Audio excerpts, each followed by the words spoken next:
I was a one-man show, closet warrior, as we say, and Rich gave me the courage to realize that I had a real business. And from there, I was able to go not from just a 7-figure business, but to an 8-figure business within the next 2 years. I went from making a 5-figure income to a 7-figure income. My blog went from $5,000 a month to $15,000 a month and then $20,000 a month. I believe we went from 1.3 million to 2.4 million within a year. We were fairly new in the business of doing internet marketing, and we did not know what we did not know. The recession had just hit. I had lost half my business.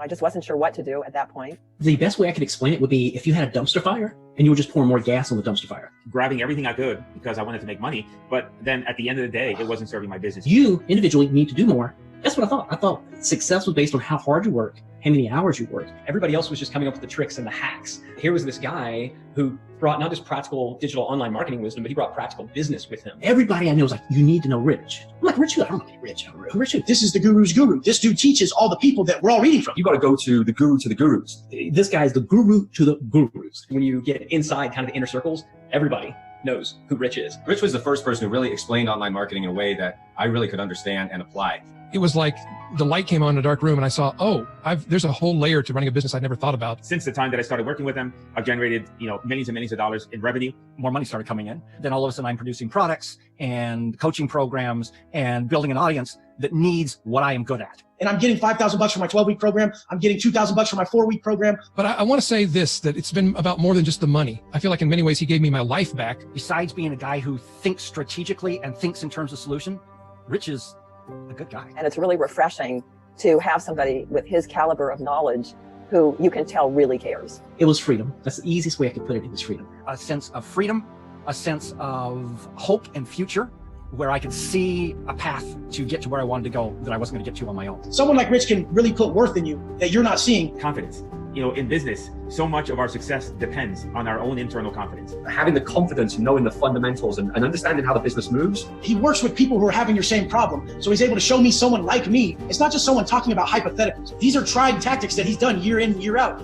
I'm glad he's back around, helping people. I'm excited he's coming out of retirement for this. That's a big deal. I can certainly recommend it, without hesitation. I know that anything that comes out from Rich Shepard is going to be top quality. Best coach, best mentor of my life. His main concern is making sure that he's delivering more than he promises in every project that he works on. It had a huge impact on my business, so I'm excited for all the people who will benefit from it this go around. I would just say do it before he goes back into the vault. I think that you will get just some immense value from working with him. Even better than he seems, which is rare on the internet.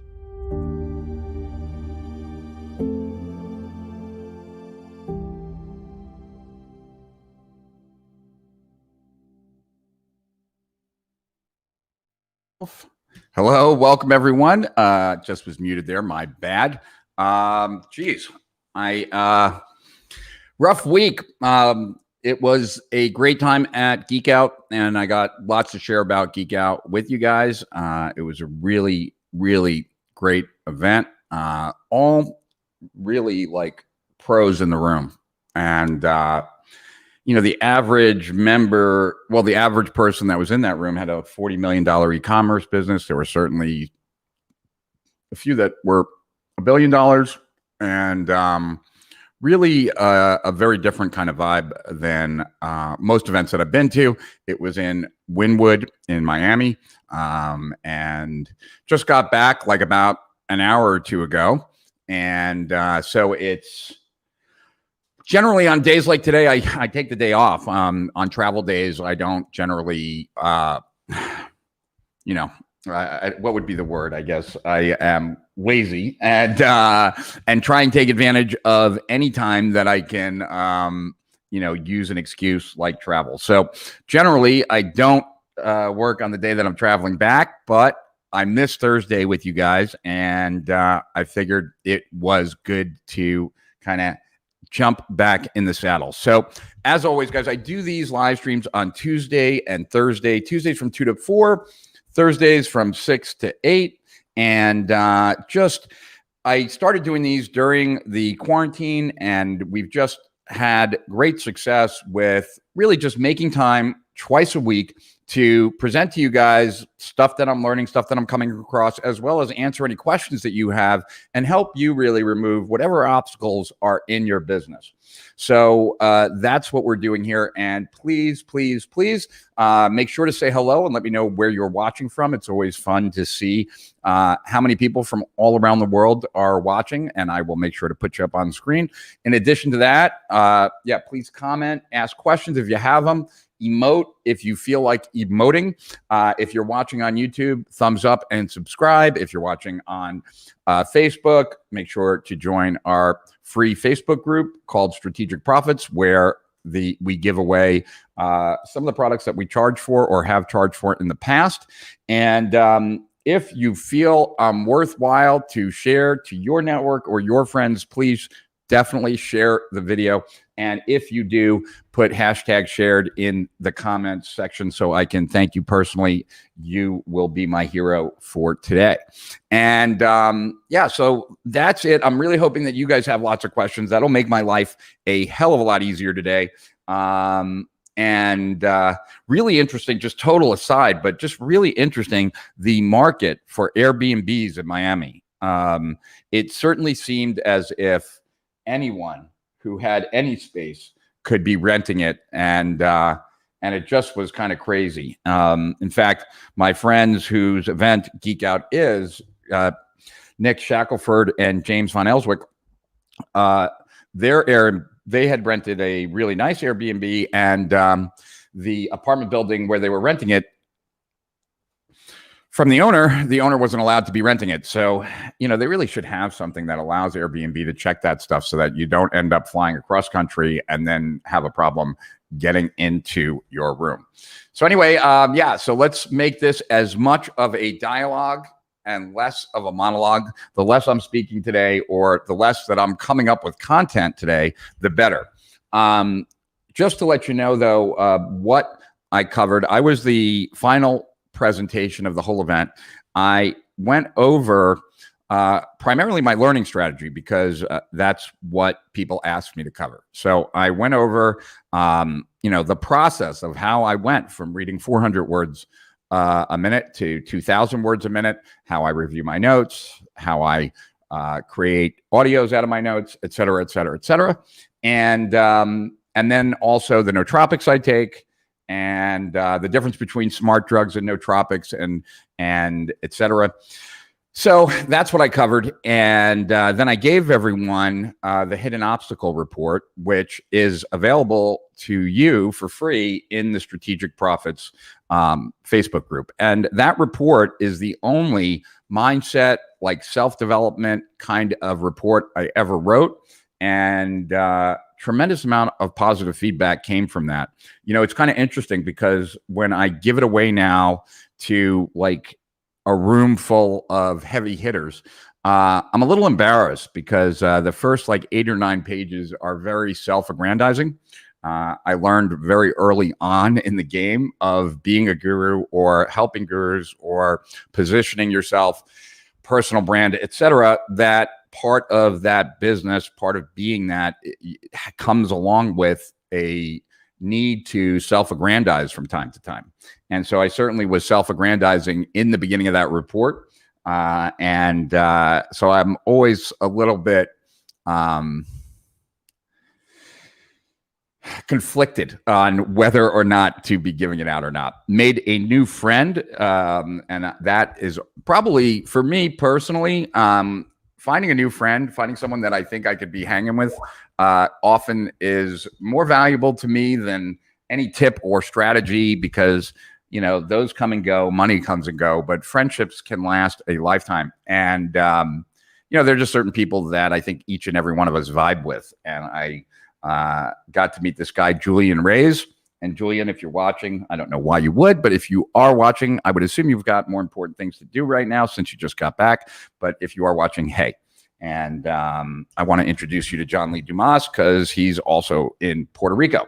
So, all right, let's see who's with us. Let's like kind of dive in. Let's have fun. And I will share some takeaways from the D2C world, right? Digital to consumer. And in addition to also just a lot as it revolves around Amazon as well.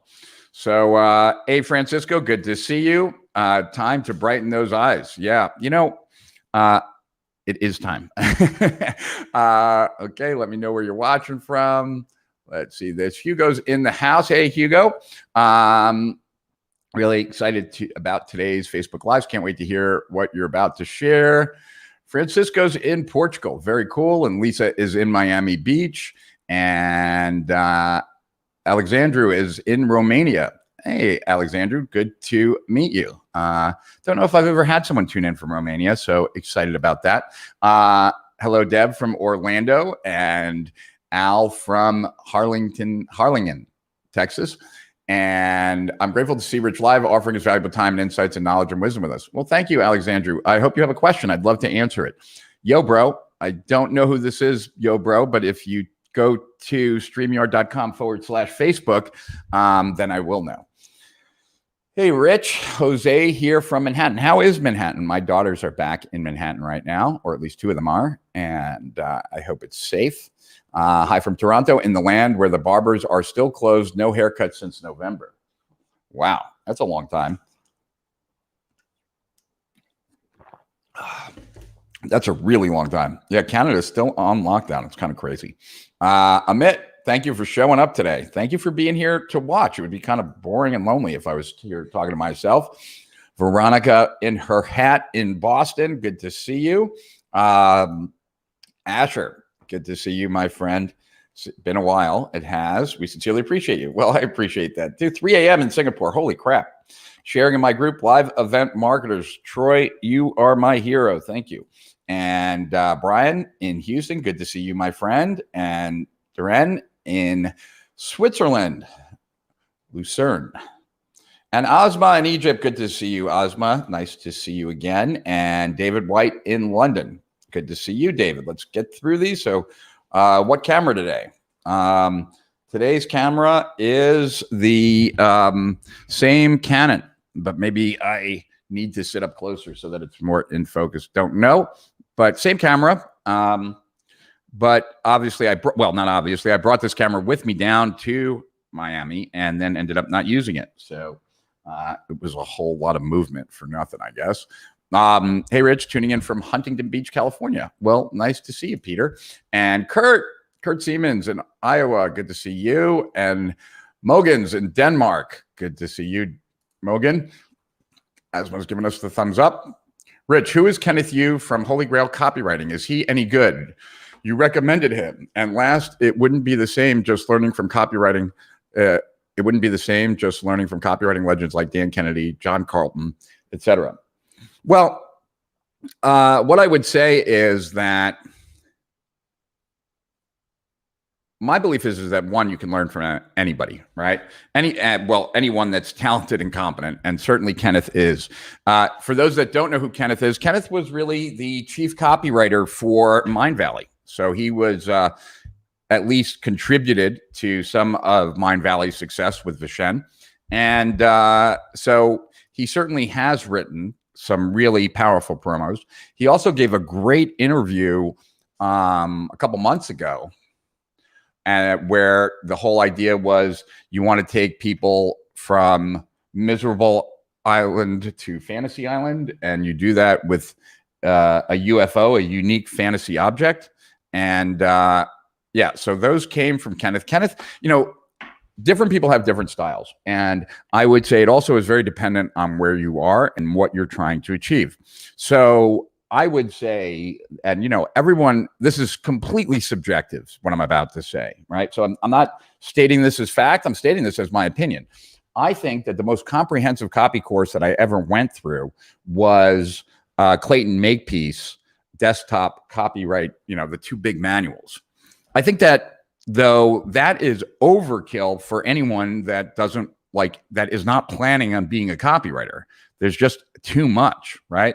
Whereas for me, the first copywriting program that I actually went through, not just like a book or a PDF or something, the first actual program or course that I went through was John Carlton's. And it was like kick-ass marketing secrets from a marketing rebel or something like that. It was only like 150 pages or something like that. And I could listen to the whole course in under an hour, like at high speed.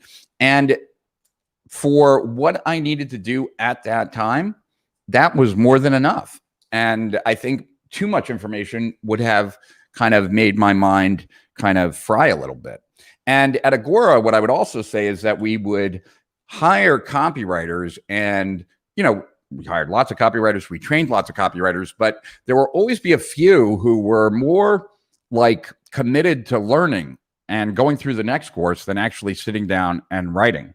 So you can go too far with this stuff, especially something like copy, which really there's definitely quite a bit to learn. But at the end of the day, it's a skill, and you don't get good at a skill unless you do the skill. And so the more that you end up writing, the better off you are. And for me, one of the things that I enjoyed, there were two things that I feel, two things that really moved the needle for me that I probably haven't mentioned as much as some of the other things that have moved the needle for me. But one thing was rewriting sales letters for my own product.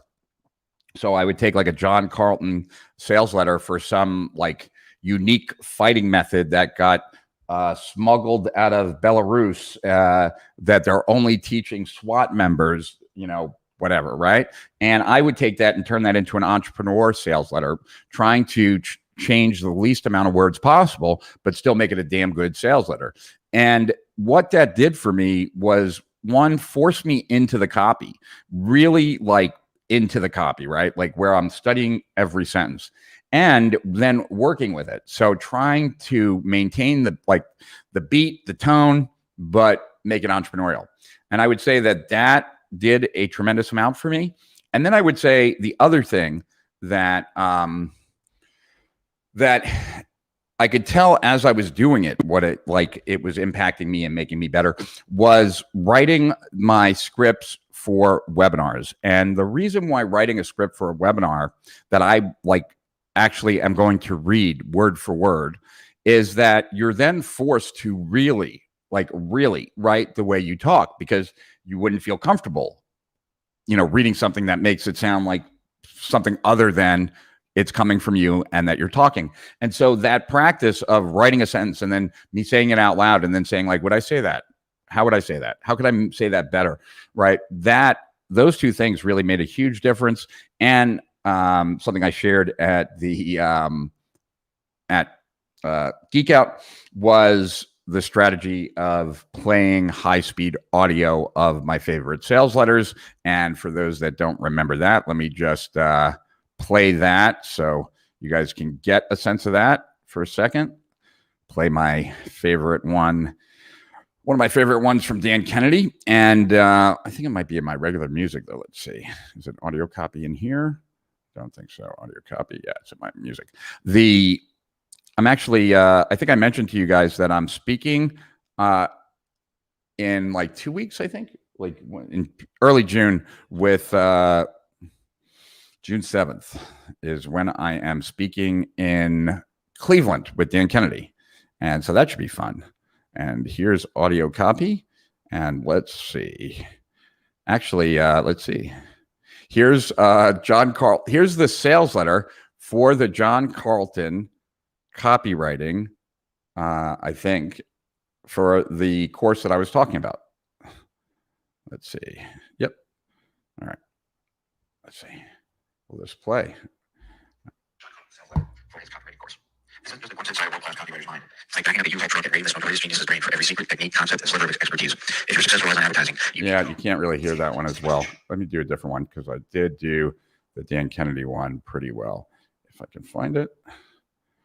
Kennedy. Yeah, there we go. This could be the most important information you will ever read about wealth attraction and creating gigantic financial breakthroughs nearly overnight.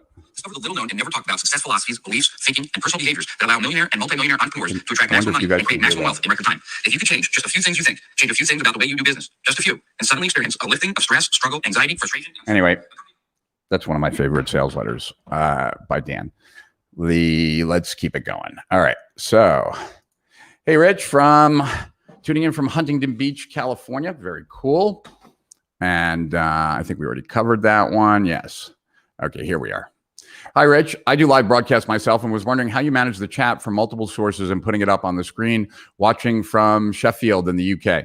So there's 2 different tools I'm using. To do that, Tony, all you really need to use is StreamYard.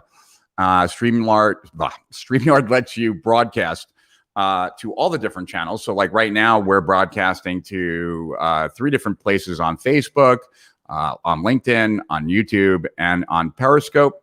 And one of these days, we got to figure out, like, maybe put like a handheld or something so that we can do Instagram Live, but it has to be the other shape, you know?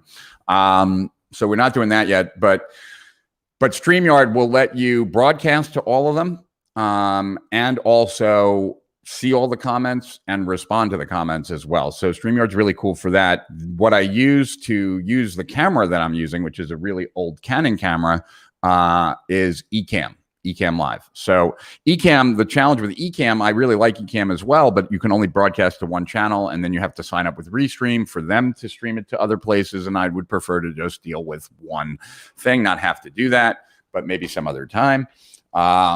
So I'm just, hopefully that answers it. Hey, Andrew, good to see you. And what's the difference, Kenneth, you copywriting techniques or the advantage? Well, look, I think that, first of all, everyone's going to have their unique style. You know, there are many people that find I'm too verbose, that I don't get right into it, that I talk about concepts too much or theory too much. And then there are other people who love the way I present and what I present. So I think it's somewhat personal, right? I don't think you can say that there's a specific person that's like the best at teaching per se of anything, you know, whether it's copy, business, or anything else. But I would say it's really your unique style. And it also depends what you're trying to do. And I guess that's the bigger thing, right? If you're trying to be an A-level copywriter and you're going to compete with A-level copywriters to get controls, then that's a whole nother ball game than being an entrepreneur and writing your own sales letters or knowing enough so that you can know what's good copy and not. So it really depends on what goal you're chasing, right?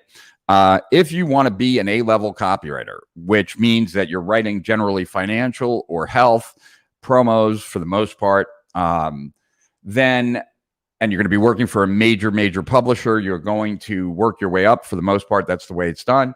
You're going to live on royalties for the most part, and therefore can make a lot of money if you write controls.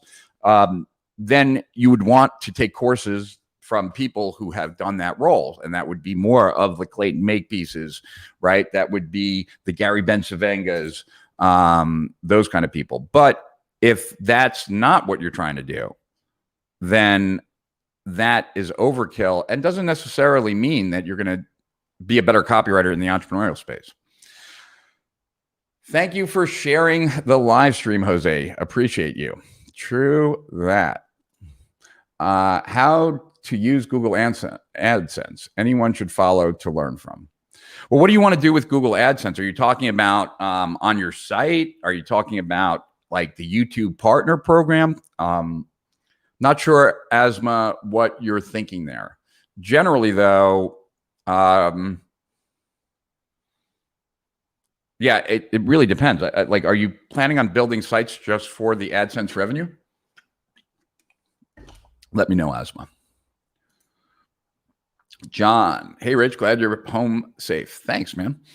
Friendships do last a lifetime. The good ones do, for sure. Andrew, folk, nice, cool. Hey, Rich, what do you think about Apple Facebook fight for traffic cost and funnels ROI? Well, look, as you guys know, or hopefully, I have a lot of issues with big tech, and I don't think what they're doing for the world is good, and I certainly don't think what they're doing for business is good. So I have, I come in somewhat biased. Let's start there.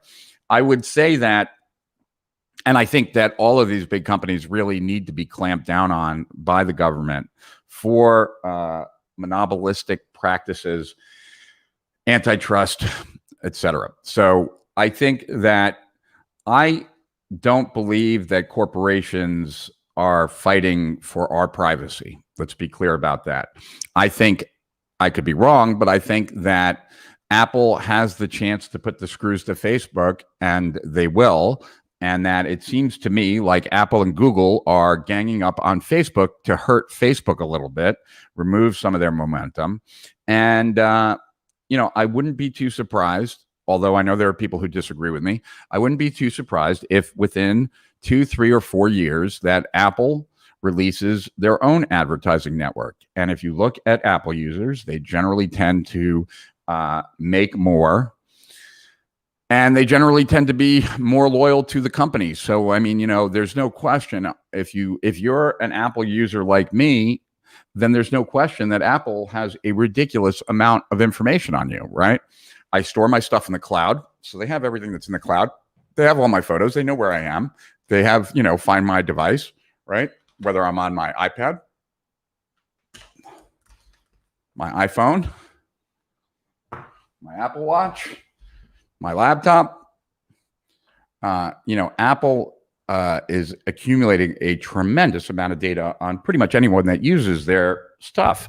And that data is going to be worth a lot. And it's going to be worth even more if Facebook is kind of crippled a little bit. And so I know that all of this is under the guise of doing the right thing, but that's a crock of shit, right? Like, we know this. We know that when Facebook says that what Apple's doing is horrible because it's going to hurt small business, you know that Facebook doesn't really care about small business. And you know that Facebook doesn't care about small business if you've ever lost an account and haven't been able to get anyone on the phone, if you've ever had any challenges with your advertising and seen like bigger companies get away with the same stuff. So in my opinion, these companies all have it coming. And I'm glad that Facebook is getting the screw a little bit by Apple, even though I have a bunch of Facebook stock. So I think that right now, like it is a, right now, we'll see what Facebook comes up with. And I would assume that there's a pretty good chance that Facebook will figure out like workarounds to get past all this. But right now they're being debilitated. Right now, their targeting is getting worse because people are not giving Facebook the ability to track them on all their devices everywhere. And so because of that, the targeting is getting worse. And if that continues, then they're going to have some serious problems. I would imagine that Facebook is going to figure out some workarounds. Not sure what they're going to do to work around it, but, you know, a lot of smart people with a ridiculous amount of money on the line. Generally, that's motivation enough. Hello, Facebook user, whoever you are. Rich, would you consider doing a show about Tiago's material, sort of a practical summary, how you use it? To find his ideas very useful too. Too bad he is less than an exciting presenter, way too verbose in a slow manner. See, everybody has their own unique style, right? I like Tiago's style, but I do listen to everything high speed. You know, it's interesting that I was sharing this, and I've shared this during these live streams as well, that one of the reasons why I like to speed read on the elliptical is that I just find it much easier to speed read on the elliptical. That there's two things going on there. One, with anything, I like to do it in well, not anything, but when it comes to learning, I like to do things high speed, right? Whether it's listening, watching, or reading. And I like to do things high speed because they require me to pay full attention. And when something does not require me to pay full attention, I'm going to get distracted. Right. But if it requires my full attention because it's going fast enough, then I need to pay full attention. It actually is very helpful to me because of my ADD. In addition to that, being busy physically while I'm also reading, listening, watching, also helps me focus. And actually, we went out to Milos in South Beach last night. Great food, great Greek food for those of you who've ever been to Milos. If not, check it out. But we went there and James Ellswick told me that he has a friend who I think, and I'm going to get this part wrong, I don't really remember the details, maybe Dr. Israel did a research study, had kids with ADD do their work while like pedaling a bicycle, a stationary bike, and did much better. And that aligns with my experience. And when James told me that, you know, it made me think of how many things I do that I just gravitated to naturally. I really hadn't thought about it. Like, oh, I'm going to do this. This should be better. I just tried it and I was like, oh, this is good. So many of my things that I do are things that I've kind of self-medicated. Like these are, whether it's stimulants, whether it's exercise, whether it's forcing my attention. And most people's behaviors, if you look in them, they are doing some kind of self-medicating for whatever challenges they go through. Okay. I would consider that, but I feel like I'd have to at least get Tiago's approval or have him show up at some point. Always good to learn from you. Thank you for what you do. Thanks, man. Hey, Digital Paper Cuts in Germany. I like that name, Digital Paper Cuts. Hey, Rich, I'm from Singapore. Well, hello, Stephen. And Rich is, thanks. Yo, bro, is Tristan in Austin? You, bro, is Tristan in Austin? Yo, bro, from Arthur. Oh, okay. Hey, Rich from New Zealand. Hey, Mout. Terry. Okay. Where did you guys go? Jesus. So many there. Okay. Hey, Rich. Peter. Yeah. Still in lockdown. Crazy. Hey, neighbor. Great intro from Congress in 95 Boca, my office. Very cool. Jeremy from Temecula, California. I usually catch your replays. Happy to have finally caught one live. Love your work, Rich. Always have. Well, thank you, Jeremy. Oh, Jeremy Burns. I know Jeremy. Nice to see you, man. So let's talk ecom. Okay, throw some questions at me. Hey, Jack Wade. How's it going? Heard you watched the fights with CJ. Too bad about Cody Garbrandt. Good to see you, man. I hope to see you maybe tomorrow here. From what you have seen, do the most of the people at GeekOut use Shopify, or they use more advanced software like Magento as storefront? A lot of them use Shopify. A lot of them also use Amazon. And there's a company called Thrasio that was a sponsor of GeekOut. They are quickly acquiring, like, I've heard different numbers, so I don't know if it's 4 or 8, but some ridiculous number of businesses every month, and that they are really looking at #1 listings in Amazon as like very, very valuable real estate. But most use Shopify. Now, they might build out like pretty hefty, ridiculous type of websites on Shopify, but nonetheless on Shopify. And in fact, a friend / client of mine, Chris Mulvaney, who has had a very successful agency creating websites for big pharma, is considering making that play, making that move over to ecom, which would, in my opinion, be a great idea. If you're listening, Chris. Plyo coach. Brian here from Jamaica. Well, welcome, Brian. Good day, man. Albert, Detroit, Michigan. Good to see you, Albert. Andrew from New Jersey. Hello, everybody. We got a good crowd today. Greetings from Coronado Island, Dr. Vogelman. Okay, another question, please. Beginning to get out there marketing to men in the wellness arena, and would love your insights as to which is a better option, group course or one-to-one. Thank you. Well, Deb, it really depends on what, can you tell me a little bit more about what your intention is, what you want to do?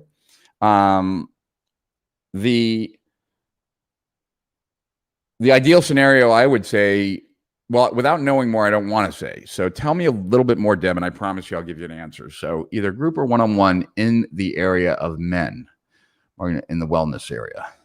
Yeah, give me more info and I will tell you, Deb. Vincenzo's in the house. I had a great time in Miami, man. We do need to catch up. Haven't been ignoring you, just not been on Messenger. Just watched the Mind Valley Masterclass today. That's cool. Okay. Back to my previous question. I don't know where your previous question was, my friend, but okay. I want to sell a PLR product, not PLR itself. Okay. But a product that I can sell because it is PLR. I need the minimum number of steps to sell it. In other words, a process simple and straightforward. I mentioned your revolutionary internet business manifesto because I thought it was an argument against over complexity in internet marketing. Yeah, it certainly is, Kurt. But the challenge is that, like, at the end of the day, right, every transaction is a transaction of value. And so, you know, look, could you take something of PLR, create a sales letter for it, put it up on ClickBank, and be active by the end of the day and not have to, you know, set up a merchant account or any of that kind of stuff? Yeah, you could. Will it grow to a successful business? Probably not.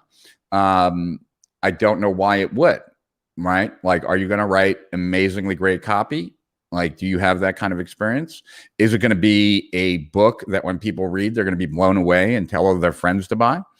If it's generic PLR type stuff, then what makes you think that you could make money on that? Like, what's the thought there? The understanding that a business at the end of the day is just a system for your clients or prospects to get some outcome, and that every transaction has to have value going back and forth. You're just, you know, to me, look, could you potentially make some money doing that? Yes. Could you make a lot of money? No way in the world. And I think that there's a difference between simplicity, right? And like trying to find something that requires no work. And those two are very different. And so you can keep things simple and still provide great value, something where you have a competitive advantage, something where you're uniquely qualified to do it. And that's what you should be focusing on. Now, if you're going to do PLR just to get experience of selling online, that's another story. But if you're doing it for more than that, I just think it's a big waste of time. Kurt, stop selling PLR, build your own product, film yourself, shoot the video, edit it, and offer your knowledge and expertise. Yeah, someone was just saying that. Thank you, Alexandra. I should have just read your answer. Hello, I'm back with a vengeance. Okay, Silvana Corey, right? Very cool. Good to be back with a vengeance. Should have 1,000 posts to get results on my blog. Are any ideas to do with summarizing books? I put one book summary every week, and that will take years to get 1,000 posts. Any idea? Yes. Why are you even doing them on your blog? Why not do it someplace where people are? So, Asma, you know, what you're trying to do on your blog right now, like, you'd be better off doing something on Facebook or doing something on YouTube or doing something on LinkedIn. And LinkedIn supposedly is where, like, it's still the Wild West days. So that would probably be the place where there's probably the most opportunity. But the difference between doing it on your blog, which then you have to get some kind of organic ranking, because I assume you're not going to be buying clicks to send people just to your site. Your ghost town until you bring people over. You might as well be doing stuff where people are. So if I'm you, Asma, I'm strongly considering doing whatever you were thinking about doing on the blog, doing it someplace else. First, I'd look at LinkedIn, unless you're really comfortable doing video, and then I would look at YouTube. One of those two. High-speed audio. Yes, high-speed audio. In fact, I did I bring it back? Yeah, I did. I was showing people that, and I really took them through, like in my presentation to Geek Out, I was showing people like my entire workflow process and letting people know that, like, this is a 20-year thing for me. Yeah, I could teach someone now and they could pick it up in a month or two, right? But, you know, I've been doing this a really long time. In fact, this cassette player is a variable pitch, variable speed tape player, which allowed me to listen to like Nightingale Conant CDs. I mean, Nightingale Conant cassettes and Jay Abraham cassettes in high speed all the way back in the early 90s, right? And so that's what I used to do. So I've been doing this for a long time, so I was looking forward to sharing it. And so, yeah, I started listening to high-speed audio back in, I think, like 95 or 96. This is hilarious. That is hilariously sped up. What is? Edmonton, Canada. Hey, Rich, nice haircut. What sales letter from Dan Kennedy were you listening to? His wealth attraction program, which is very, very different of general Dan stuff. And I just thought how he positioned it was really pretty spot on. And I love his language patterns. Nice. I listen to audio at 1.5 to 1.82. I'm in good company. Yes, you are. But you can listen to it a lot faster, Taj. And all you have to do is be willing to listen for a few minutes at a speed you cannot comprehend, to then back it down to a speed that right now you can't comprehend. But, so if it's 1.5 to 1.8, put it at 2.5. Listen for a few minutes at 2.5, then back it down to 2, and you'll see that 2 is slow. How did your daughter go with the New York option for internship? Did you reach out to Susan Moore? No, I did not reach out to Susan Moore. Was I supposed to? But I got an offer for her from my friend, Mr. Mulvaney. And so I think we're okay. But you know what? Can you just write down that name, Susan Moore? I'll look into it later just in case I don't want to cheat my daughter out of something. StreamYard is awesome. Glad you joined the yard. Yes.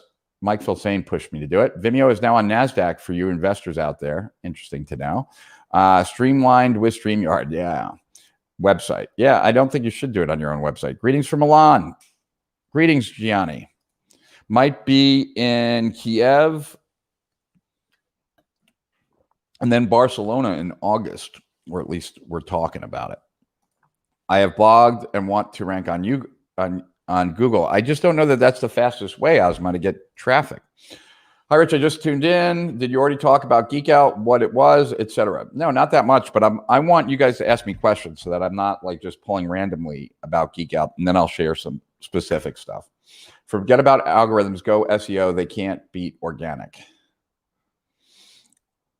I disagree, only because they can beat organic, and I've seen lots of businesses that were built on organic and then rankings get lost and then they're royally screwed. I'm not opposed to organic, but I don't know that it's a great way to get, it's a bonus, but it's not a business. I've been looking for a tool like StreamYard for a while. That's really going to help. Yeah, I've tried them all, man, and I like StreamYard a lot. Hey, Rich, what was the biggest takeaway from GeekOut?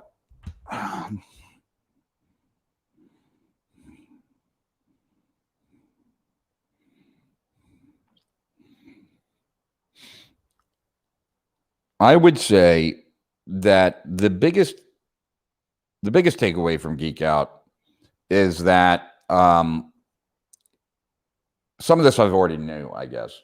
One is just how much more money there is in the ecomm world than there is in the info world. Two, that most people in the ecomm world do not, and I'm not saying this is everybody, right? But like most of them, or a good portion of them, don't really have the same level of marketing chops, like general marketing chops. Not, specific, because they might be more well-versed depending on what we're talking about. But their general marketing chops or their overall direct response marketing chops are not as honed. And what I mean by that is that like they're in more of the business of meeting demand. Whereas in info, the benefits of info are, right, no inventory to manage, 100% profit margin, etc. The downside of info is that you have to create your own demand for it, that like in general, there's no information that's going to sell itself. And whereas with ecomm, it's different, right? So there are a ridiculous number of people that I met who I would think would know more to have achieved what they've achieved. And that, not a dig against them. If anything, it's actually praise. But I would say that therefore opens up opportunities. And in ecomm, we talked about the major channels, whether it's YouTube, whether it's Facebook, and Instagram. But I would say that what and I'm just kind of like processing this, and I'm sorry, Hugo, as we're talking, but the other thing was how many businesses are acquiring customers at a profit, you know, and not having to do what we do in our business. Yeah, Hugo, there's more, obviously, and some of it I don't want to share publicly because I don't think it would be fair to the people that presented there. But yeah, there was some good stuff there, and I will be sharing more. Rich, type of guys that put speeding reading in first date, and date will say that guy's a weirdo. Yeah, I've done that, actually. So you're right. I certainly have played things at high speed, not on a first date because I really haven't had many of those, but certainly around people, and they're like, "You can understand that?" Full Apple setup. Yep. Yes, the Apple ad network is a likely future development. Glad you agree. Facebook getting rid of pixels. Apple is blocking them. SEO rules. Peter, what you don't understand is that you can't scale a business on just free traffic.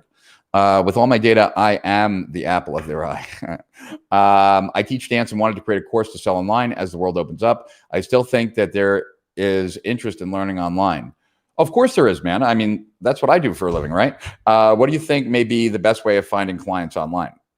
Well, are you trying to find clients online, or are you trying to sell a course? If you're trying to sell a course, then the goal is to you know, be able to advertise effectively where you think they are. So one of the things that I'd be looking at are, you know, who's already selling courses on how to dance. And I assume it might be for men, but it could be for women, I guess. I didn't. So that would be one. I'd be looking at what is available on YouTube. And if there are any, like, if there are any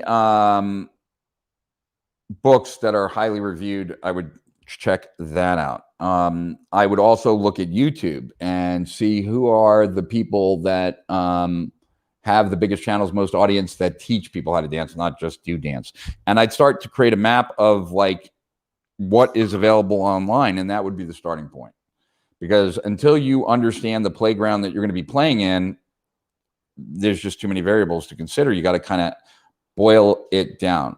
I'd say another thing that was certainly a focal point of some of the presentations at GeekOut were along the lines of, how do you take like a skill, right, like creativity, which is so necessary for so much of the creative side of the ads, right? Whether that is native, whether that's Facebook, whether it's YouTube. And how can you turn creativity into a streamlined process for employees to go through? And, you know, maybe it won't be 100% of what is fully possible by yourself, but if you're trying to build a scalable company, you better be able to figure out how to systematize creativity, right? So James Ellsworth gave the first presentation. He spoke about that, and he gave some really good tips about that. He has generally, James has 2 different groups doing research for him in his company. He's got a company, I mean, he's got people on his team that do competitive analysis, right? So they're going through the funnels, taking everything, right? Just like fully documenting where the traffic comes from, what ads they're using, etc. And then he's got another group that does more of the avatar persona prospect research, right? So that's where they go to Amazon, look at the top ranked books, the negative and positive comments, take those comments, put them into a document, load it up to a word cloud, take a look at those words, make sure that you use those words in the ad, right? Like, as opposed to making it more of a judgment. Like maybe when I taught an entrepreneur, I'd say, go through all the comments, circle, highlight anything you think is relevant, important, valuable, etc. Right? When you're taking a process and trying to make it more accessible for anyone, you have to give more. It's a little bit more rigid. You're not going to get possibly some of the deviant kind of positive or negative deviance, but you will get still really valuable stuff out of a process like that. So a lot of what was being spoke about as related to marketing, not all of it, by any stretch, but a good portion of it was talking about it from a standpoint that when you're building a $50 million business or a $100 million business, you cannot rely on the creativity of one person. It's too challenging. You have to put in some processes that systematize that make more people capable of producing good, if not great. Yeah, I don't think Facebook is going out of business anytime soon. That's for damn sure. Got some Vimeo stock now, Rich. Efren, NASDAQ, they just went public. Heard. One marginal workaround is to target IP addresses. It works well for tracking home users. Yeah, it can, but more than half of the internet is now mobile. For the fourth time, I'm looking for someone to help us build the back end email marketing and also try and lead gen to build a list. Anybody come to your mind that I could talk to? Yeah. Troy Erickson. Mostly in the info side, but I bet you he would do a good job, Hugo. So Troy Erickson. I just interviewed him for June Steal Our Winners, or May, whenever, we publish at the end of the month. So that'll be coming out, and you'll within like 6 days, I guess. But Troy Erickson actually manages that, and we talked about that on his Steal Our Winners call or his segment, because I think that there are a lot of people that aren't even aware that there are companies out there or people out there that will manage your list. And by manage your list, that means get emails delivered, right? Write emails daily, put the content in, and do it like create the content, create the copy, create everything, right? And do it for a percentage and with a fee, right? And I would imagine, Hugo, that Troy could really raise what you're making from email. I would imagine that would be the case. Certainly happy to make a connection if need be. PLR triggers plagiarism filters, which tells Google to drop your sites. Good to know, Peter. Milos, one of my favorites. There's another one in Manhattan. Yep. Kim used to go to the one in Manhattan all the time. It was her favorite restaurant. She says she took me, but she never did. She's lying. Facebook will fire back at Apple for sure, somehow, some way. However, Apple will be counting on that, and their data is worth a great deal more than Facebook's. It's more personal and intimate info. It'll be a war once it's announced, and it'll end up raising your stocks, if nothing else. LOL. On the podcast, The Secrets of Being Rich, you mentioned something about you couldn't afford to have one of your team members to do full-time email marketing. So for now, you use a template approach. Can you share any advice on how to develop an email marketing position in your team that is financially feasible? Well, when I recorded, I'm not sure when that podcast was recorded, but yeah, I would imagine. Well, I would say that whether we could we afford it, we could afford it, but it's like, would we? Is that where the biggest opportunity is for us?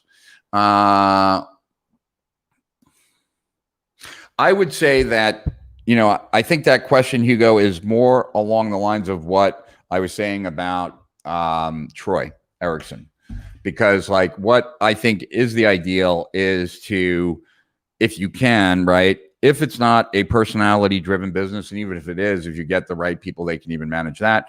But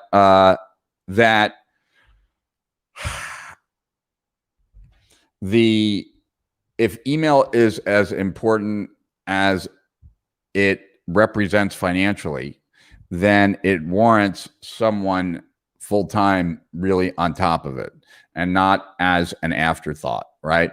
And so that includes deliverability. That includes, right,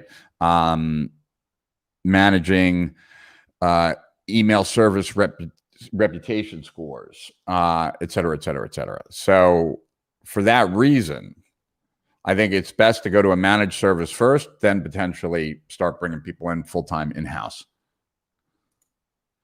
So do one-page sales pages work, as Brian Moran from Samcart suggested? Basically, Facebook ads, one-page sales page with all the conversion factors, maybe pop-up option, or collecting email at the checkout section. Yes, this could work, having 150% ROAS and being scalable. Yeah, it can. It certainly can. The right offer certainly could. I have 2 friends with 8-figure ecom businesses using Shopify. They do, however, make significant use of apps, including ones that they themselves have designed. Exactly. Yes. What was the app that you used to scrape reviews from Amazon? You know what? I don't remember it, Hugo, but it is a Chrome extension. So just search the Chrome extension for Amazon Scraper. Brendan, hey Rich, always watching replay. Good to see it live. Brendan Airport, West Australia. I'm sure you know where that is.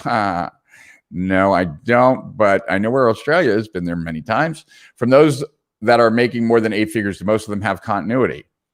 I don't know. No, a lot of these e-commerce companies do not have continuity. Plyo Coach, what is the best way to test demand to see the viability for an online course? And probably much more importantly, what is the best way to create demand for such a course? Wow, that's a big question. Well, okay, so to test demand, you could just do a dry test, right? Or create something that you're giving away free on the same topic and see if there's any resonance for that. But the way that I like to do it, or the way I've always done it, is I write a report about the beliefs that are going to be required for people to have in order to buy. And then I put that out first, get into a dialogue with the market or with prospects on my blog, wherever. And then from that conversation can move me to clarity of exactly what to offer as it relates to the beliefs I put in place already. And then would do a group program with a lot of feedback back to me so that I could refine the course as I'm doing it and make sure everyone's getting the result that I want to provide them. So for me, that's the best way, but there is no best way, right? There's a best way for me. There's a best way for you. But because how I might teach might be different by how you teach. What we're teaching is obviously going to be different, as well as the people that we're teaching will be different. And because of all those different variables, there is no best way. There's just a best way for you based on what you're teaching and who you're teaching and where you plan on finding them. Obviously, well, not obviously, but it is always easier to teach a financial skill as far as being able to sell it. Teaching anything that relates to people making more money, whether it's BizUp, which I tend to stay away from, or more entrepreneurial growth. These are easier to sell because people buy it with the intent of making money. So it is more of an investment than a cost as compared to the way other things are perceived. What is their acquiring process? Low price and free shipping plus offers in a funnel process? Generally, depending on the company, right? But no, not necessarily a low price. A lot of these companies are not doing like acquisition. They're making a sale or getting a customer to make money, not making a sale to get a customer. And so they're ROI positive on acquisition. Of course, they've already spent a lot of money creating the product, inventorying the product, and all that. So there is that element of it. But met many people who are ROI positive on the initial sale. It's a different world than our business. Hey, Rich, ecom question. Just got my product made from China, get shipped as we speak. What would be your first steps when selling online? Well, I think you have to determine, right, whether you plan on selling on Amazon or not. And where is your target market? Are they on Instagram? Are they on Facebook? Are they on YouTube? And where are you seeing the type of products that are similar to yours? Where do you see them being sold? Where are they being advertised, et cetera? That would be what I'd look at. I'd probably also tune in. If I could access AdBeat, which is a competitive intelligence tool that I like, I'd use that. I'd kind of get a lay of the land. I mean, you have to understand you should understand all the work that came before you, right? It's really ridiculously stupid to want to reinvent the wheel and have to do everything from scratch when you've had competitors kind of pave the way for you. Okay. Yeah, I don't even want to talk about PLR, really, to be honest with you guys. From your days in the clothing business, any tips on managing e-commerce inventory, balancing testing market with meeting demand quickly if demand is established? Well, we used an open to buy system, and we looked at our sales on a daily basis. We also knew that with the store, at least, we wanted to turn the store 5 times a year, which means we need to sell out 10% a week. And so anything that was selling faster than 10%, we wanted to reorder. Anything that was selling lower than 10%, we wanted to move around the store to see if we could get it more attention and make more sales. But if not, we were going to put them on sale and get them out of the stores quickly as possible. I would say with online, it's probably pretty different and it requires more work because it's not as obvious, right? And so at least some of my friends that I don't have any off the top of my head of the names of the companies, but I do remember some of my friends who are big in e-commerce showing me a few different programs about a year and a half ago that were inventory management programs that were using more and more AI to manage and predict inventory levels and to help you with making sure that you don't run out. So I don't know, Adrian, how big your business is about and what you're trying to kind of balance as far as inventory goes, but that is one avenue that I would certainly pursue because, you know, complex math is easy for AI, harder for us. And therefore, a lot of this, when done correctly, can be very valuable. Hey, Rich, a few months ago, you said you were going to prepare notes for JLD's book. I did. I did do my notes for JLD's book. Didn't you guys get them? And I'm pretty confident I put them in the Facebook group. I know I have them in my Evernote. So maybe we can take a look and see. If it's not there, I will put it there. Have not seen it yet. Okay. We will take a look. Thank you, Rich. Guiding men that are overweight and a bit embarrassed to even go to a gym or out to socialize. I help them to also regain self-confidence. Okay. So,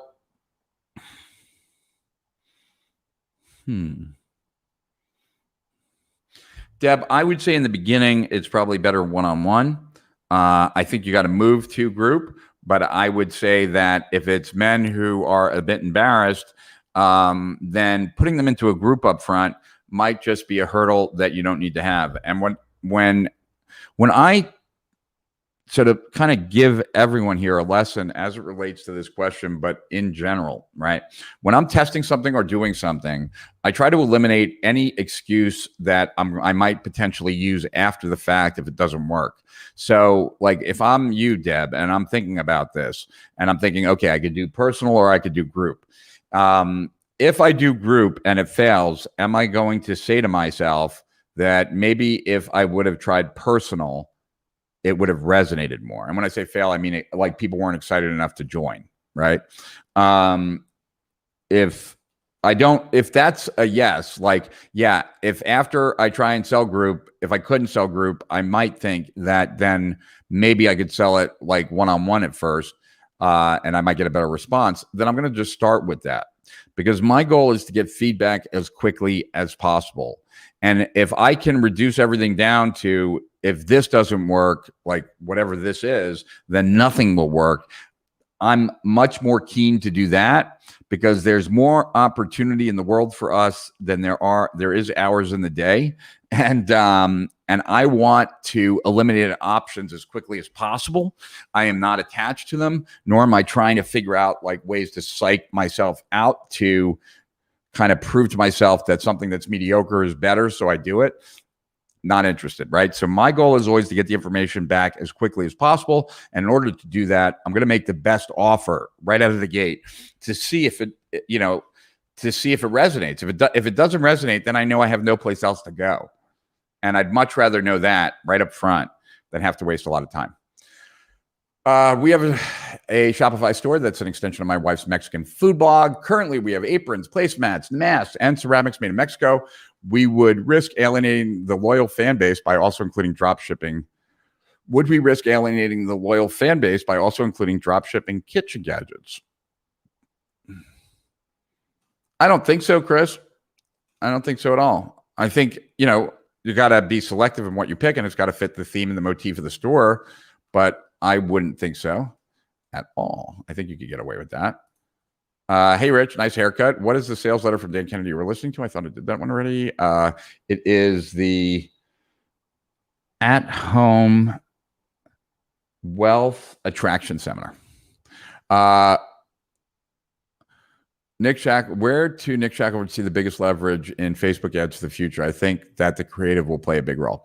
Creative is where it's all at, Francisco. Nick actually opened up another agency that just does creative.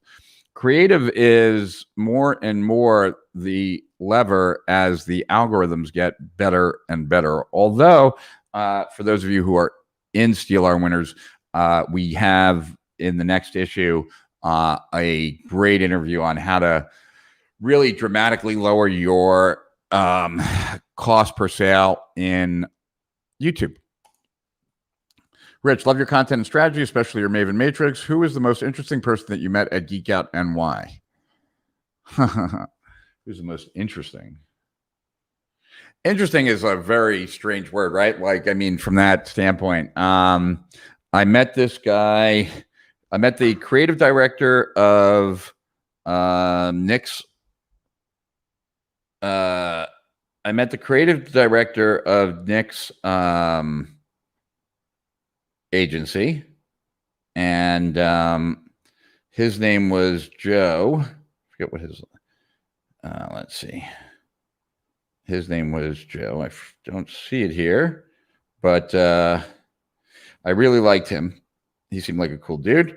I love James and Nick, like very close friends of mine. And I'd say like Julian was one of the most interesting people I met for sure. Julian Reyes, he funny and someone who doesn't mind like being childlike, kind of like I am from time to time, although he probably takes it even further. Really good copywriter.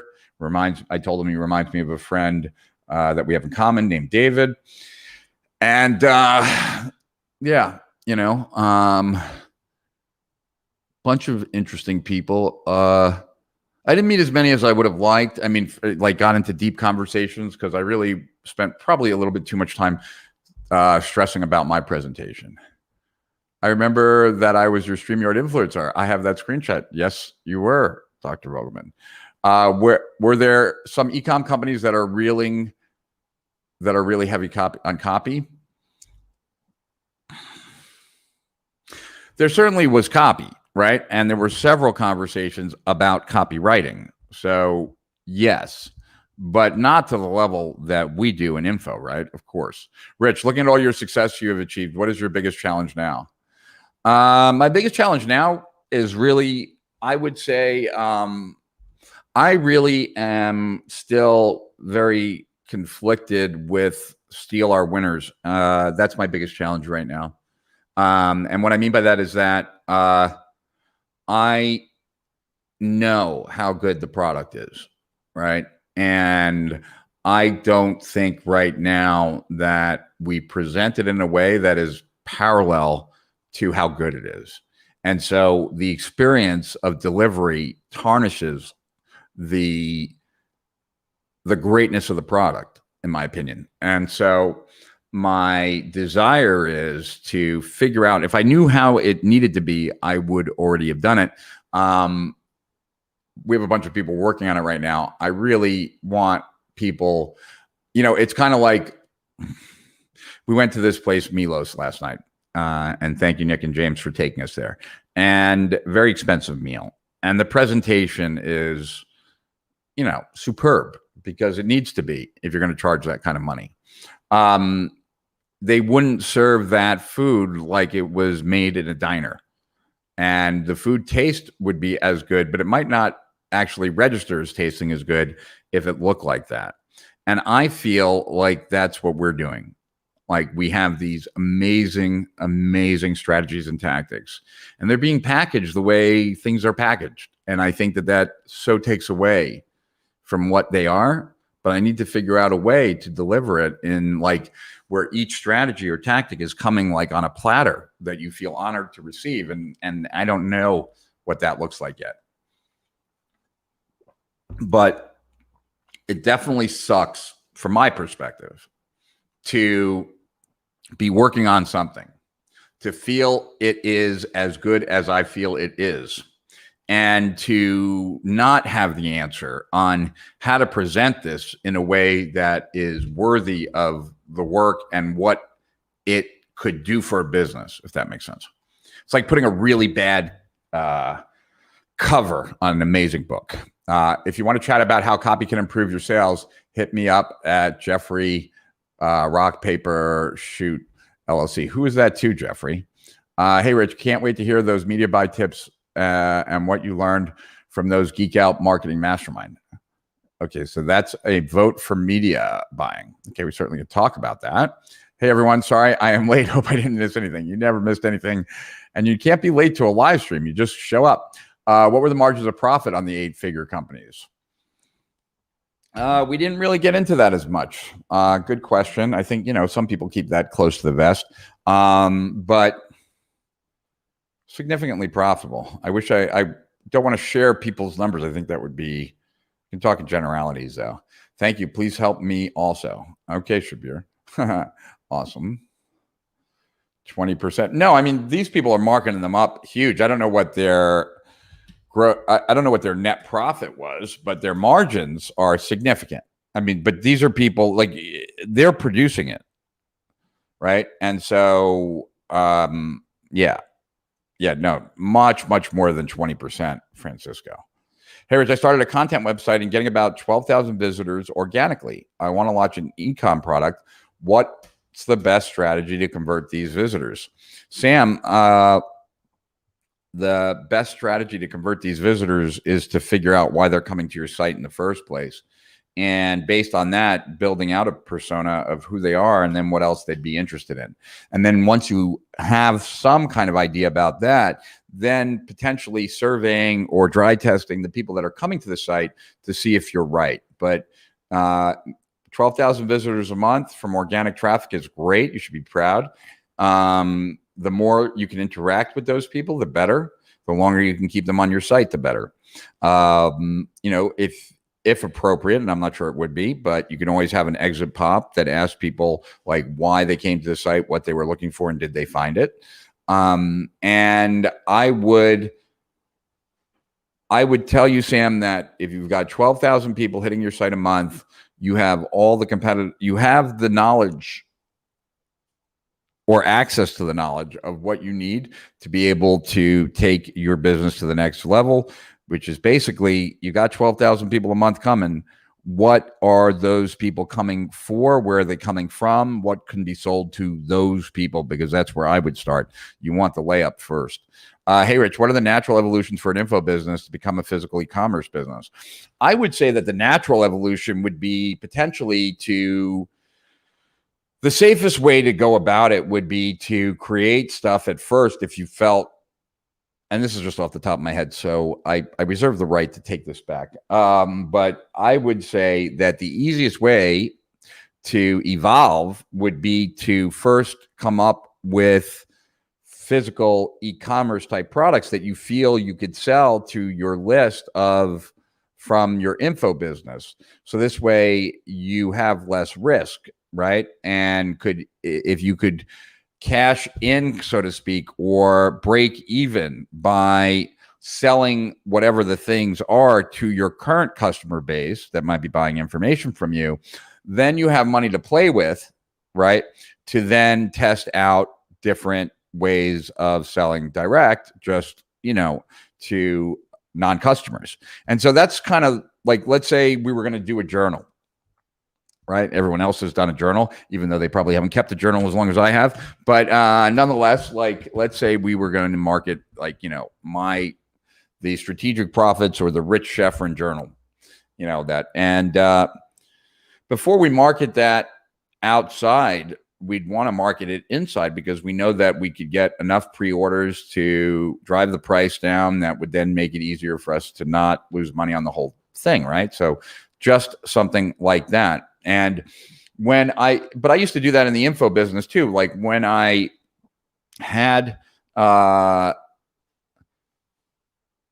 my very first set all the websites in the parenting niche, every time we released a new book, we had a built-in customer base from all the other products already selling and getting customers. So it was like we were profitable from day one with each ebook that we produced, because we had this big list of parents that bought ebooks about topics about their children.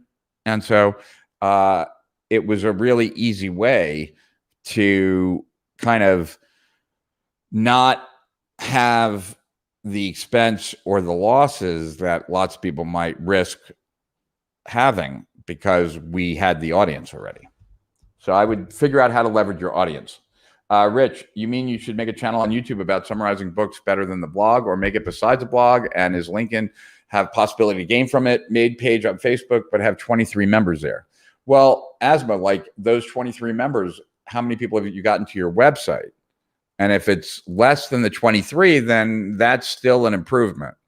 And I just wonder, Asma, if you should really, if this should be your primary thing. Like, should you be summarizing books? There's a million people that are doing that. Do you do it in a way that is different than the way other people are doing it? Are you doing it for a different audience? Are you doing it in a different language? Not sure. You got to give me something to work with there. How is my new assistant working out? Pretty good. He's right here. He's working out really well. Certainly happy with the change from assistant 1 to assistant 2, although I wish assistant 1 much success.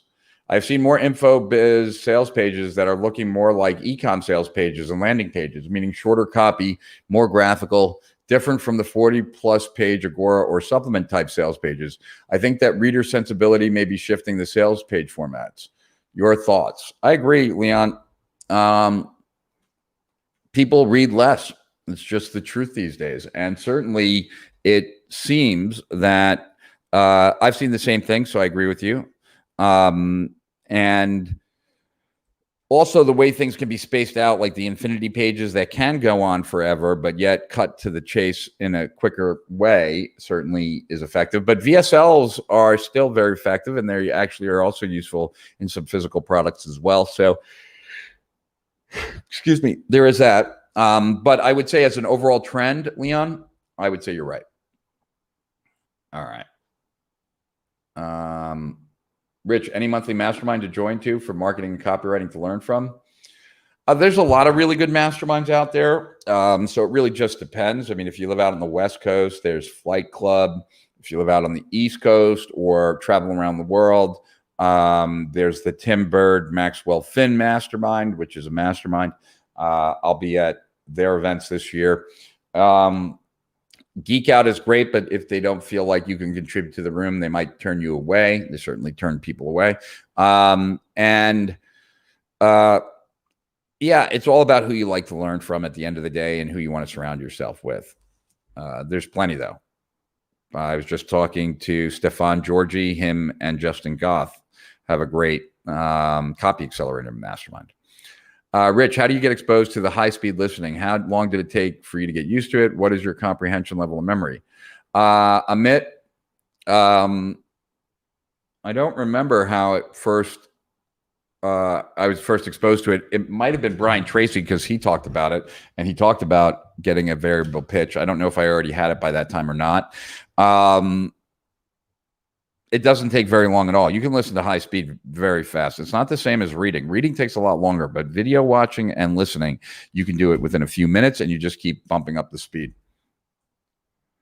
Live on Facebook and YouTube. You know it, Samuel. Okay, sorry for such a basic question. What's the difference between InfoBiz and Ecom Biz? Is InfoBiz selling knowledge, whereas Ecom Biz is selling products? Yeah, more or less, right? And InfoBiz, at the end of the day, is selling information.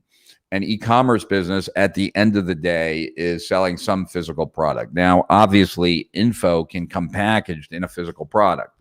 Still be an info business, right? So yes, that's a good thing. Rich, how can we get a summary of your talk at GeekOut? I will share it. Parts of it. Maybe I'll do that in the next one and do a more comprehensive takeaways of GeekOut. I was kind of thrown under the bus a little bit. My team came up with the topic, although I haven't had a chance even to review my notes yet. And like I said, generally today's vacation day. What impact do you Amplify will have on the industry ranking? Too early to tell, my friend. Too early to tell. How to target luxury items customers online for e-commerce. That's easy, Rajesh or Rajendrash Sina. Rajan. I'll just call you Rajan. That's easy, Rajan. You know, they have intent-based audiences these days in Google. So I would switch over to YouTube and Google because they're going to be able to do that better these days than Facebook. And also you could probably also target that on Instagram if you know what they look at.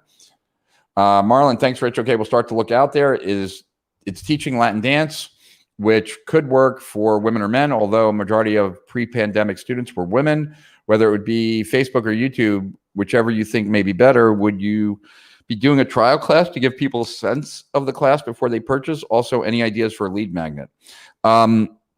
Okay, so you don't want to remove the desire for them to learn how to dance, and you don't want to give, so that means you don't want to give them too much. You also don't want to give them any reason why, like a new excuse after they've had an experience.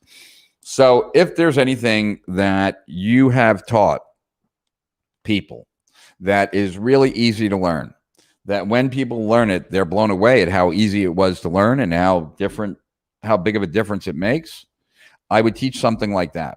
So I'm basing this, right, Marlon, on the difference between when I wrote a founder's report for clients versus a free report that was designed for the whole market and was really designed to change beliefs and get people in the right headspace. So later on, when I came in with a course, like people would already be thinking the right way.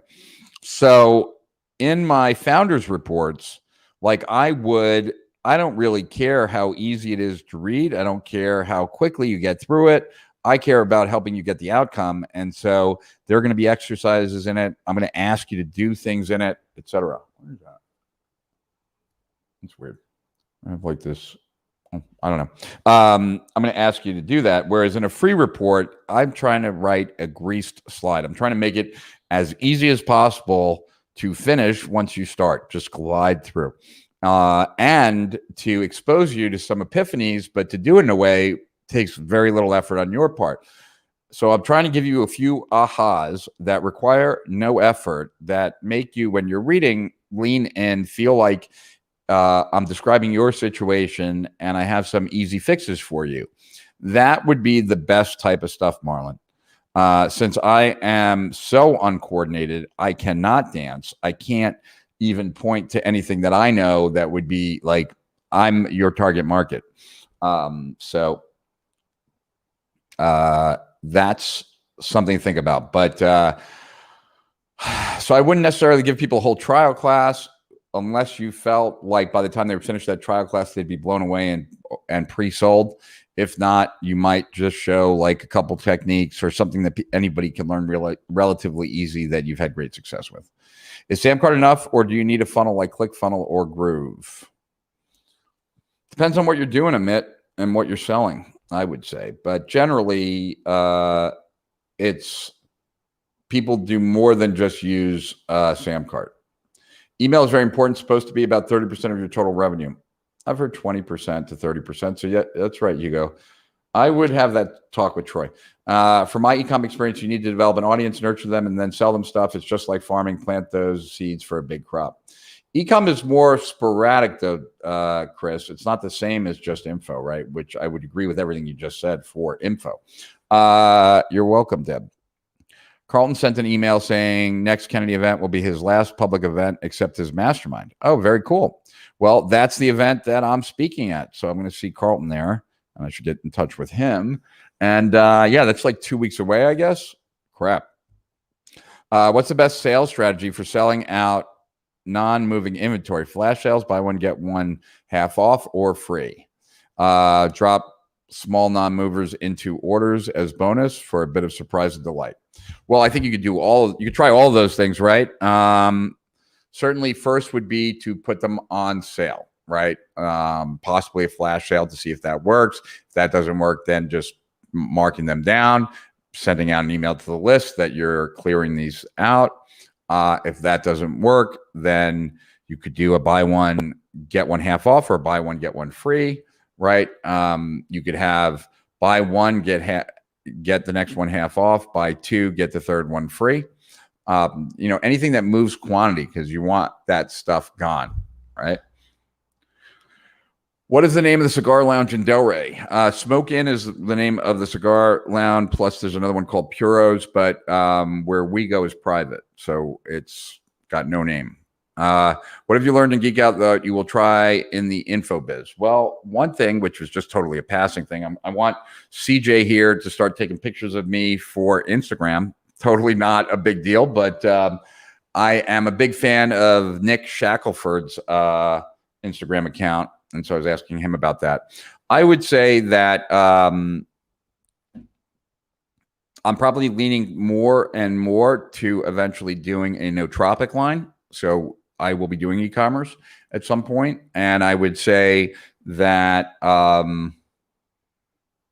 also there's a lot of people for me to follow up with, people who I've met there. So there's...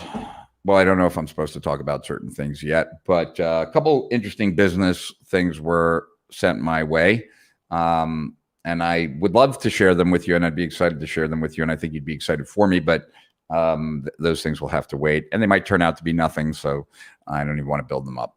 Rich, are you aware why those that were exposed to CLR winners did not purchase? Are you talking specific? Not enough, probably. And I would say that, you know, for some people, it's just not right. Like if you're brand new and you're extremely tight budgeted, that $50 maybe could be spent on getting a general overview of something. I get it. But if you make your money online, to me, it's a no-brainer, but I'd be interested on it if you have something that you want to share, but maybe not share it publicly if it's horrible. Do you have any recommendations on how to source a product for ecomm? Alibaba is probably the first place to check. I mean, I've gone over to China a couple times. Well, one time, but stopped there a different time en route. But Guangzhou is like where there's a lot of manufacturing being done. So you could also be doing, you know, this is not my wheelhouse, Christopher, so I apologize about that. But, you know, you could be checking eBay. There's some great competitive intelligence tools that tell you what items are getting hot on eBay. There are competitive intelligence tools that tell you what's getting hot on Amazon. So these would be kind of the things that I'd be looking at, right? Like to get a sense of what is it that seems to be popular. And then from there, what does that lead me to? What do I want to do? What could be in line with that? Maybe I could replicate it, knock it off, make it better, etc. Wow, Sam, 12,000 viewers. Sam Convert. That's from my guy with 12,000 organic. Oh, got it. How do you produce high quality in bulk in an info business? Do you outsource any? How do you find creators and qualify them? Are you talking about for content? Well, I mean, the easiest thing to do, right, is to have a way where you can be prolific that allows others then to leverage and take it into multiple channels, right? So part of what we're doing here is that, right? CJ knows how to do video editing, but we're trying to find someone overseas that he can interact with so that a lot of these videos could be cut up like one question answers. And then in addition to that, right, this represents a tremendous amount of content that can be gone through, looked at transcripts, and stuff can be built from it. So always useful to be prolific in some format that allows your team to pull from. Thank you, Rich. Thank you, Hugo. Rich, what would guys like Claude Hopkins or Gary Halbert do today with all the data and possibilities? I believe we are at the beginning, and there are some crazy opportunities out there. I would say so, but I would say that their major talent was writing copy, so I would think they would be doing the same here. I prefer my mentors to be from Great Neck. And I don't know what CNJ is. I know Great Neck. I'm from Great Neck. So thank you, Adam. But I don't. And Central New Jersey, I guess, maybe. I'm doing it in English language. Most of my visitors on my website are learning English. I have 200 to 300 visitors per month. Asma, what is it that you want to sell them eventually? It appears that more folks are down talking Facebook ads. Is it you're thinking that Facebook is no longer effective and we should migrate over to YouTube and Google is primary?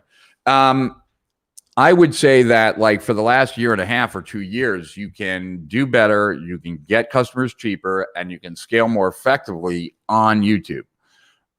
So there's that, right? So you should be on YouTube regardless. And if you have experienced a challenge in your cost per acquisition on Facebook, I would put that on pause, let them figure out how to fix their shit and be on YouTube until, or instead, or in addition to. But I believe that everyone, if you're already running advertising and doing it somewhat effectively, you should definitely be testing out YouTube if you haven't.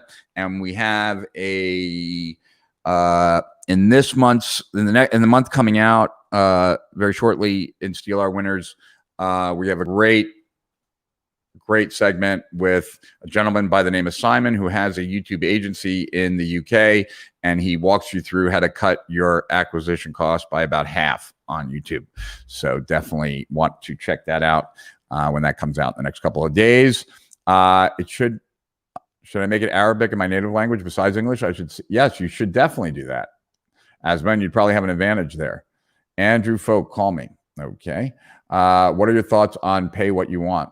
We've tried it. It can be interesting. Certainly is just another tool or tactic. I wouldn't say it's a game changer. Certainly isn't, but can be effective when used appropriately and is something to certainly play with. But yeah, it's not. I've never seen it do like insane numbers.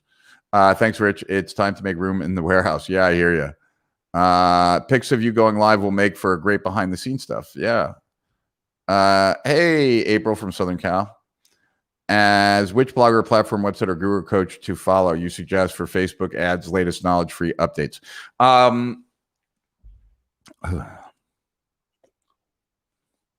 Kurt Molly, Jordan Menard. I'm just thinking of like who puts out content though on it. Maxwell Finn. Maxwell Finn would probably be the guy to listen to, I would say.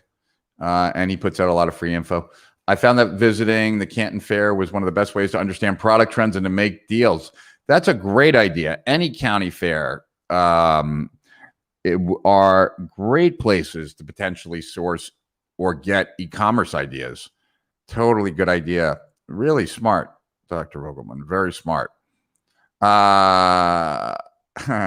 Rich, thanks for the feedback. Definitely gave me some ideas to think about. Trust me, you can learn to dance. But your comment made me think for a small, easy, quick win, something that helps people feel better with their coordination so they would be primed for the dance, and maybe some mindset tips as most people who feel they can't dance and limit is primarily in their heads. It could be primarily in my head, but I don't think my hips have that much movement in them. So there's that. And I wanted to take dance lessons, and Kim wouldn't let me take dance lessons because she was scared that like she's had too many friends who have fallen in love with their dance instructors. So instead, I should just be fat and uncoordinated and on the couch and hers, as opposed to being a good dancer and in shape. I get it. Got it. Yes, I know Todd is from Central New Jersey. So yeah, CNJ. Okay, cool. Well, cool, Adam. Did they talk about Pinterest at Geek Out. Not really. It wasn't a major thing. Rich, it seems you are very much into nootropics. Any side effects you were worried about?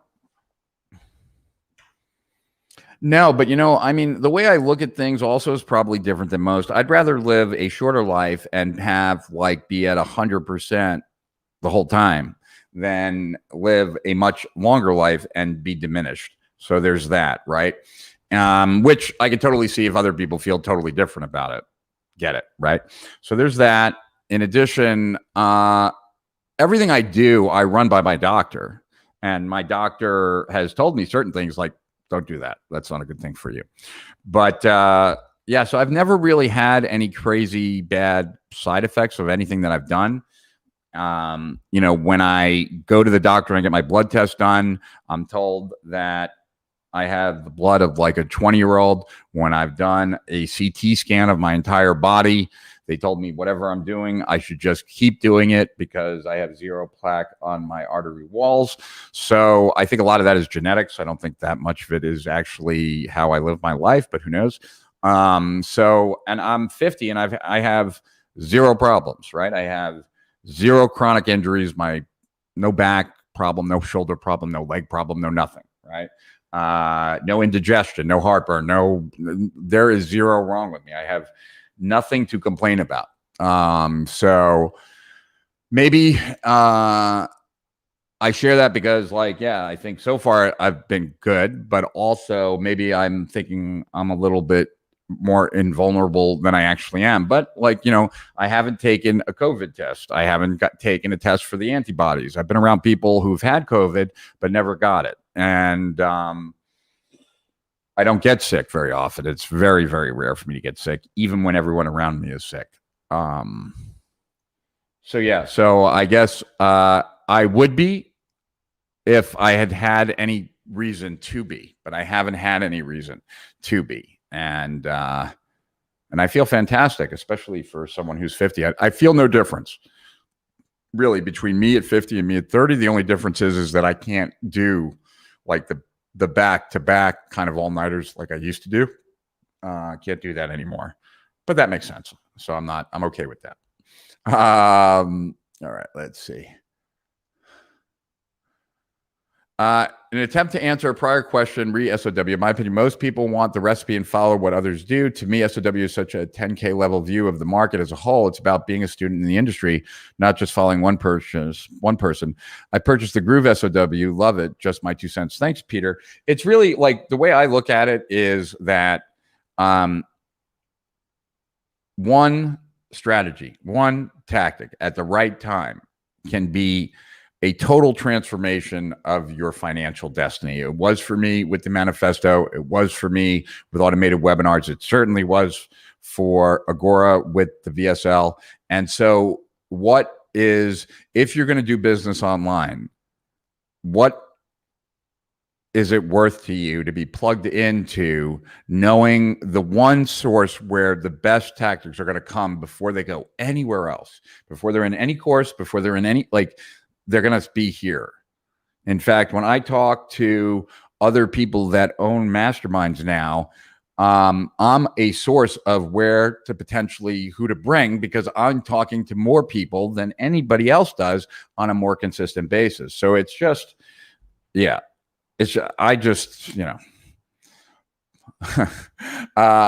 too can't dance. I'm athletic, but can. Yeah, I think I'm athletic. I can't dance. I wish I could. Chinese trade fairs may be very smart, but I can tell you that I came back to the USA with a bad case of China lung. Uh-oh.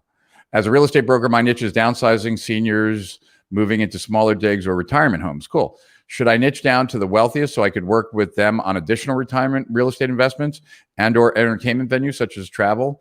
My income is the commission from the sale of their homestead and or real estate investment. James, I would say that really it's about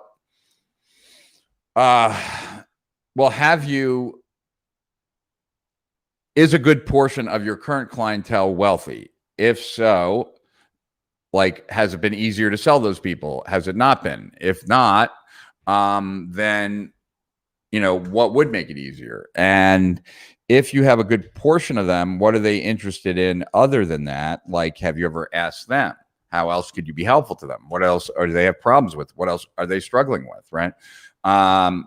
Solve as big of a problem as they have, James, and you will have the way to make lots of money. Let's see here. What is this?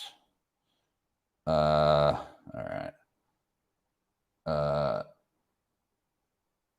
is this? Oh, yeah. Okay. Sorry about that, guys.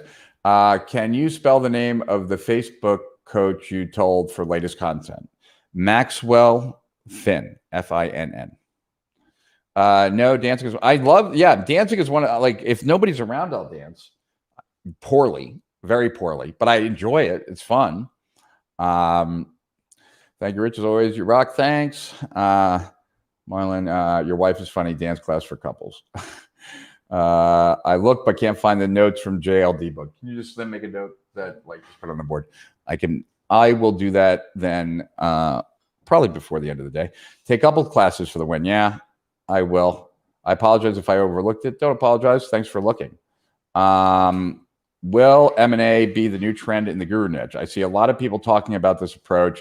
Even Russell Brunson will talk about it at Funnel Hacking Live. Are you talking about mergers and acquisitions? Is that, I just want to make sure that's what you're talking about, Francisco. No damage from the cigars?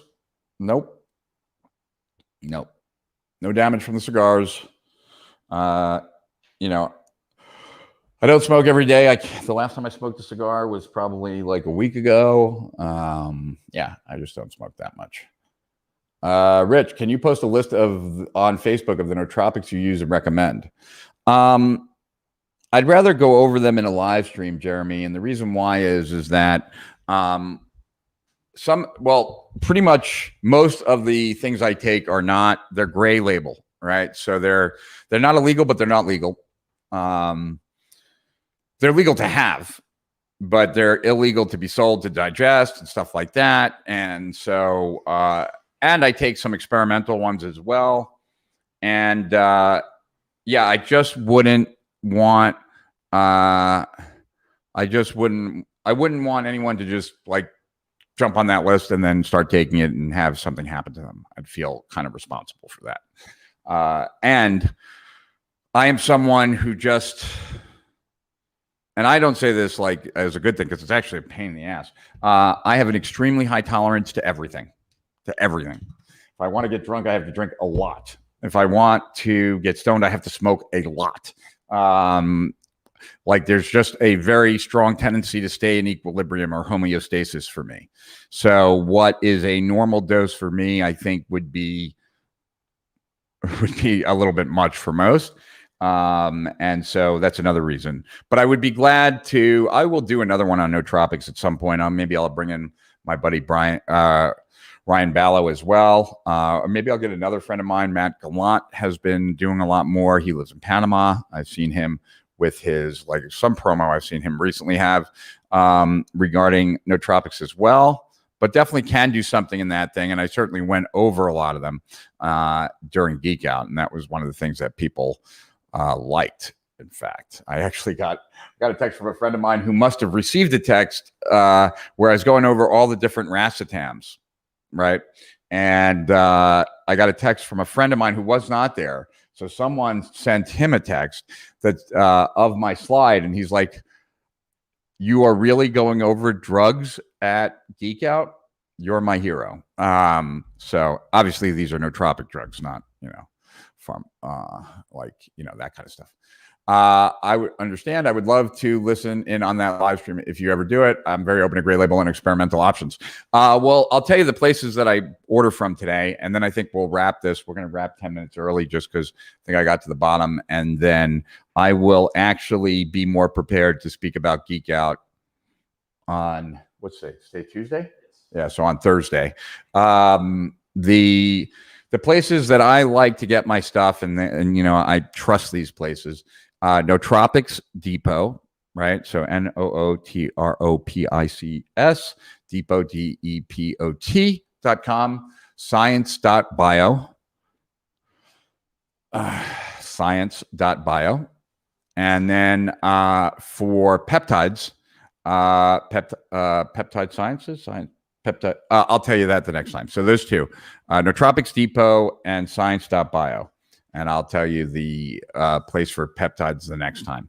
But hopefully, Jeremy, that would be useful. And then if you want to know the guy that I probably go to more than anyone else, it is Ryan Ballo of Cortex Labs. And he has a YouTube channel that he goes over a lot of stuff. And probably when it comes to nootropics, that's probably the person I listen to more than anyone else. So with that, guys, I am glad to be back. I will certainly have more takeaways from Geek Out on Thursday. In addition, I'm hoping to wrap up the flow thing. And I think that is it for today. To Higher Profits and Beyond. Thank you all for commenting, contributing, asking questions, giving thumbs up. And I know you guys could be anywhere. I appreciate you being here. And I look forward to seeing all or most of you on Thursday evening. Till then, Higher Profits Beyond.